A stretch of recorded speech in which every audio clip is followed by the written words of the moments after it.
The Granary Guardian. In the heart of an ancient forest, there stood a mighty oak tree, its sprawling branches reaching skyward like an emerald crown. The tree had become a granary, a fortress of food, meticulously prepared by a diligent woodpecker named Flint. Flint spent countless hours drilling tiny holes into the bark, each one a perfect fit for an acorn or a pine nut. The granary was his pride and joy, ensuring his survival through the harsh winter. Next door, in a cozy hollow of a birch tree, lived a sly squirrel named Rufus. Rufus was notorious for his cunning ways, often taking shortcuts to gather food rather than foraging like the other animals. When he saw Flint's granary, his bushy tail twitched with envy and greed.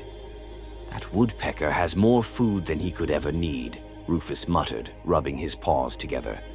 "Why should I waste my energy gathering when I can help myself to his stash?" But Flint wasn't easily fooled. He had noticed Rufus's lingering stares and decided to keep a close watch. Every day, Flint patrolled his granary, checking each acorn and nut, ensuring no intruder dared to touch his treasure. One chilly evening, Rufus made his move. The forest was quiet, the animals tucked away in their dens. Rufus crept towards the oak, his agile body blending with the shadows. Just as he reached the lowest branch, Flint swooped down, his sharp beak gleaming in the moonlight. "Stop right there, Rufus," Flint cried, his wings flaring to block the path. Rufus froze, his eyes darting nervously. I was just admiring your craftsmanship," he stammered. "Such fine work, Flint." Flint narrowed his eyes. "You think I don't know your schemes? This granary is off limits." Rufus grinned slyly. "Come now, Flint. Surely you can spare a few acorns. We're neighbors, after all." Flint remained firm. "I worked hard for this, Rufus. If you want food, gather your own." Realizing Flint wouldn't budge, Rufus retreated, but he wasn't ready to give up.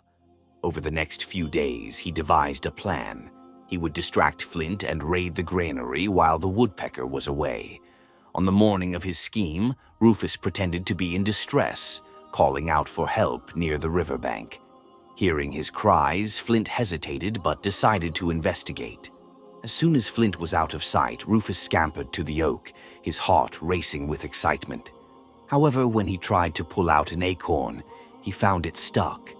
Flint had cleverly wedged each one tightly, ensuring they couldn't be removed by sneaky paws. Frustrated, Rufus tried again and again, but it was no use.